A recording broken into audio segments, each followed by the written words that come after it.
Hai semua, kembali ke Likes dan Dislikes, dan kali ini adalah untuk edisi bulan Oktober 2023. Kalau kalian ngerasa ada yang beda, itu karena rambut gua. Jadi gua iseng potong sendiri, terus failed, dan ya gua udah hopeless untuk gimana ngaturnya.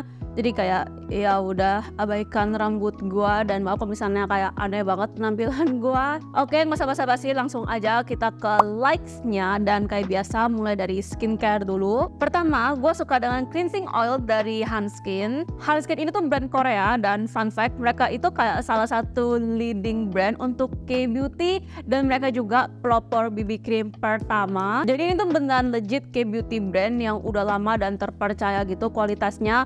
Enggak sekedar brand Korea yang baru terus viral gitu. Ini tuh ada PHA-nya, jadi bisa bantu lebih deep cleansing untuk gua yang sensitive skin. Dan yang gua suka adalah ini tuh nggak bikin kering atau merah-merah setelah dibilas, justru malah bantu kurangin kemerahan. Dan kayak afternya tuh wajah jadi lebih cerah aja, gak perih di mata. Buat angkat makeup waterproof kayak mascara juga bagus, kayak gak ada kekurangan, dan juga ini isinya banyak. Jadi kalau misalnya kalian sama kayak gua, acne prone, sensitif, terus cenderung oily, mungkin bakal suka dengan cleansing oil dari Hanskin ini. Like selanjutnya adalah peeling pad dari Neogen yang wine. Jujur gue kurang suka sama aromanya, kayak terlalu wine gitu, jadi ada aroma alkohol.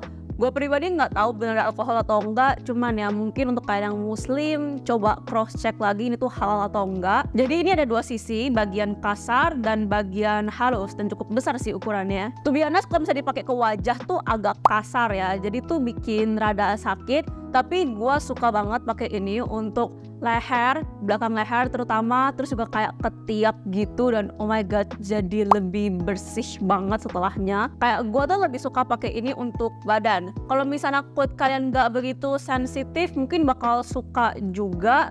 Cuman kalau misalnya untuk pakein ke muka, gue sangat pelan-pelan biar gak sakit, karena gampang merah-merah sih kulitnya kalau exfo dengan ini. Tapi regardless, ini tuh emang bagus performa exfo-nya dalam hal untuk membersihkan, deep cleansing gitu-gitu. Lanjut ke serum, gue suka dengan vitamin C dari Innisfree ini. Serum Innisfree tuh emang kayak mahal-mahal, tapi serius worth it banget. Yang gue rasain adalah kulit beneran jadi lebih halus dan cerah.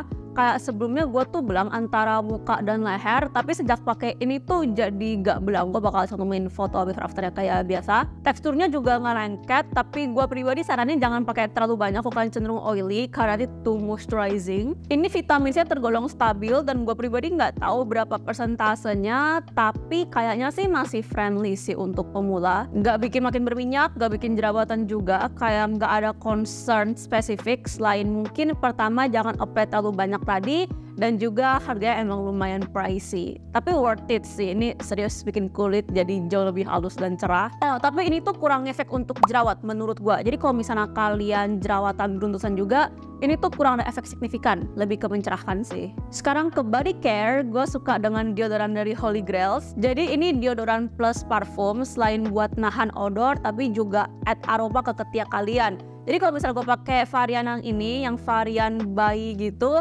ketiak gue ikut punya aroma kayak baby powder. Dan mereka juga ada set kayak gini untuk deodorannya. Kalau misalkan pengen coba-coba gitu, nih, ini perbandingan ukurannya. Harganya affordable, terus gampang dipakai, tinggal spray dan gak perlu nunggu waktu lama sampai bisa meresap. Gak lengket juga, gak ninggalin noda kuning di baju. Tapi ini nggak nahan keringat 100%, jadi masih ada keringat yang keluar dari ketiak kalian, tapi jadinya yang nggak bau. Dan juga ini tuh sedikit perih kalau misalnya ketiaknya itu sensitif atau lagi luka gitu. Jadi ya jangan pakai pas kulit ketiak lagi iritasi atau lagi sensitif. Masuk ke make up, gue cinta banget sama eyeshadow Something yang ini. Jadi Something keluarin eyeshadow palette baru yang kayak doin banget. Gue suka sama glitternya. Mereka ada dua varian, cuman gue lupa taruh satunya kemana. Tapi yang ini tuh lebih ke warm tone, sedangkan satu lagi tuh lebih ke cool tone. Emang bukan tipe eyeshadow yang netral ya. Ini tuh emang untuk kalian yang suka explore make up, bikin look doin atau kayak Korea gitu. Dan ya ini masih affordable juga harganya. Untuk kota segini sih jujur kemurahan harganya, sangat gua rekomendasiin intinya. Like selanjutnya juga dari Santé, ini tuh glitter liquidnya. Kayak gua nggak percaya ada brand lokal yang bisa keluarin produk yang semirip brand Korea. Kayak kalau di Korea produk segini tuh harganya bisa ratusan ribu, sedangkan itu cuma puluhan ribu doang dan menurut gue cantik banget.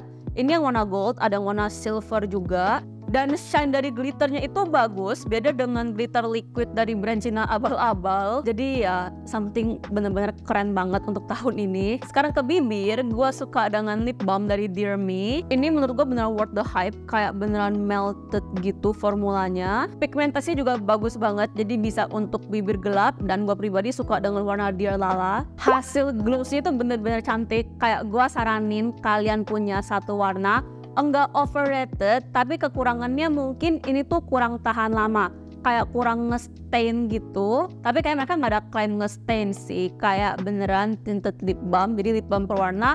Tapi kalau misalnya hilang ya nggak ada sisa warna gitu. Regardless, ini tuh cantik banget formulasinya dan warnanya, sangat gue rekomendasiin. Next terakhir adalah Sisir dari The Wet Brush. Secara spesifik gue suka dengan yang ini, edisi Harry Potter. Kalian tahu gue itu Potterhead sejak SD umur 8 tahun. Dan house gue adalah Slytherin. Tapi selain motifnya, ini tuh emang beneran bagus banget untuk rambut. Dalam artian pertama, bantu kurangin rontok dan juga nggak bikin sakit di scalp kalian. Kayak bukan tipe sisir yang ngejambak gitu. Plus bantu banget untuk kurangin rambut kusut. Gue bakal cantumin videonya. Jadi rambut gue yang awalnya kusut berantakan jadi lebih lembut dan gampang diatur hanya dengan sisir doang. Emang agak pricey tapi worth it sih, karena hair care itu nggak cuma tentang shampoo atau conditioner gitu-gitu. Sisir juga termasuk hair care. Hair tuh kayak investasi menurut gua. Paling biar hemat kalian beli pas lagi flash sale atau mungkin pas lagi ada event kayak Jakarta X Beauty. Oke, jadi itu dia untuk likes. Dan sekarang kita ke bagian dislikes. Dislikes pertama adalah Snail Essence dari COSRX. Jujur ini tuh melembabkannya enak. Kulit kering pasti suka, tapi saya kurang oke di kulit gue pribadi karena bikin beruntusan. Dan setelah gue lihat review orang-orang, emang banyak yang bilang ini tuh kurang oke kalau misalkan itu cenderung oily dan acne prone. Jadi ini tuh nggak jelek, kulit kering pasti bakal sangat suka dengan ini. Tapi kalau misalnya kalian sama kayak gue cenderung oily, terus tipe yang gampang komedoan, beruntusan gitu-gitu, mungkin perlu hati-hati aja. Next, masih di COSRX, gue kurang suka dengan sunscreennya. Concernnya juga sama, ini tuh menurut gue terlalu heavy dan kayak bikin muka gue muncul jerawat-jerawat kecil. Sama kayak essence-nya, gue bakal rekomen ini untuk kalian kulitnya kering banget karena serius bikin glowing. Tapi kalau cenderung berminyak mungkin jangan dulu. Itulah alasan kenapa gue tuh rada hati-hati kalau pakai skincare dari Korea. Karena formulasinya itu beda dengan formulasi skincare lokal. Soalnya kan iklim Indonesia sama Korea kan udah beda, jadi ya rada hati-hati aja. Sekali lagi bukan berarti jelek ya. Dislike terakhir adalah gue kurang suka dengan OMG sunscreen. Gue beli karena murah dan review itu bagus-bagus, tapi sayangnya ini tuh bikin kulit gue pedih. Kalau kulit kalian lagi nggak merah-merah atau nggak sensitif, mungkin bakal fine-fine aja. Tapi kalau misalnya kalian sensitif mungkin perlu berhati-hati aja sih. Dan gue jadi takut untuk pakai ke wajah lagi karena lumayan perih. Kulit gue lagi sensitif di Oktober soalnya, jadi gue pakai ini untuk leher biar gak mubazir. Gue juga pakai COSRX tadi itu untuk leher. Sekali lagi yang dislikes itu adalah opini pribadi gue, bukan berarti jelek universal, tapi emang kurang cocok aja di gue. Mungkin aja bagus di kalian, jadikan opini gue, review gue sebagai referensi aja. So ya, soal kalian suka dengan likes dan dislikes di bulan ini, dan gue tinggal ngutang yang November dan Desember sebelum 2023 ini berakhir. Kayak cepet banget jujur tahun ini. Semoga kalian gak merasa aneh dengan gue tanpa poni seperti biasa. Ini lepek ya. So ya, sampai jumpa lagi di video selanjutnya. Dadah.